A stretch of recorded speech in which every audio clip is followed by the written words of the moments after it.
Extinction. Extinction works by removing any type of reinforcement to behavior. Can be used for behaviors that have been maintained by positive or negative reinforcement. For example, children who display temper tantrums, parents often reinforce this behavior by giving attention to them. To deal with this problem using extinction, the parent can eliminate the connection between tantrums behavior and positive reinforcement attention.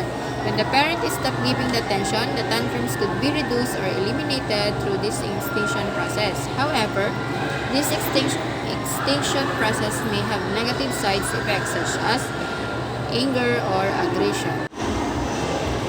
Behavior practice groups provide a safe setting in which the child can practice new behaviors before trying them out in real-life situations.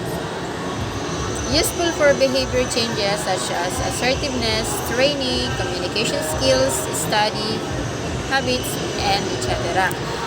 The counselor needs to develop a lesson plan with behavioral objectives, instructional methods, reinforcement, and evaluation. E.g. of objectives.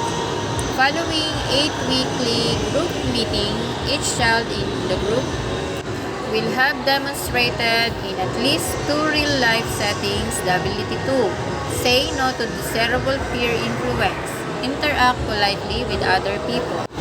Role-playing. Role-playing helps children define a problem, put themselves in someone else's place, or rehearse the behavior. Behavioral counselors often find that role-playing facilitates the progress of clients in self-management programs. Types. Role-playing to define the problem, role reversal, role-playing used as behavioral rehearsal. That would be all for tonight. Thank you very much and enjoy listening. And the last is I will be sending here the PowerPoint para po meron tayong pagbasehan ng aking reports. Thank you po. Good night.